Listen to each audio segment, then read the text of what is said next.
હું ગુજરાત કોળી ઠાકોર સેના અધ્યક્ષ જયેશ ઠાકોર હાલ એક કોળી સમાજના આગેવાન કે જેનો વિડીયો વાયરલ થયો છે કે જે એવું કહી રહ્યા છે કે વિછિયામાં જે કોળી ઠાકોર મહાસંમેલન થઈ રહ્યું છે એ એક રાજકીય સ્ટન્ટ છે અને ઉમેશભાઈ મકવાણાએ રાજીનામું દેવું જોઈએ.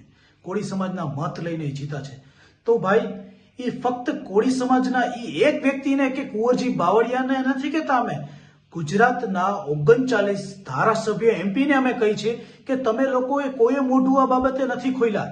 અમે તમામ આગેવાનોને કહી છે, તમામ સંગઠન વાળાને કહી છે, ફક્ત એને નહીં. અને કોઈ રાજકીય સ્ટન્ટ નથી. આવા કેટલી જગ્યાએ કોળી સમાજ ઉપર અત્યાચાર થયો છે અને જેની ઉપર ફરિયાદો દબાવવામાં આવી છે અને એને લઈને આજે પીડાને લઈને મહાસંમેલન થઈ રહ્યું છે. કોઈ રાજકીય નેતા બનવા માટે નહીં કે કોઈ પાર્ટીએ નહીં, કોઈ પણ આ સંગઠન જે સંમેલન થશે એમાં કોઈ નેતાએ ખેસ પહેરીને નથી આવવાનું, કોઈ પણ નેતાએ નહીં. અને તમે તમારો પર્સનલ ઝઘડો, પર્સનલ દુશ્મનીને લઈ એક વિડીયો જાહેર કરો છો, જે અંદરો અંદર ખેદ કરાવો છો, એવું નહીં ચાલે. મહાસંમેલન તો થશે જ અને લાખોની સંખ્યામાં કોળી ઠાકોર ત્યાં ઉભો રહેશે.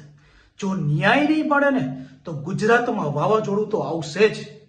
જય વેલનાથ, જય કોળી સમાજ.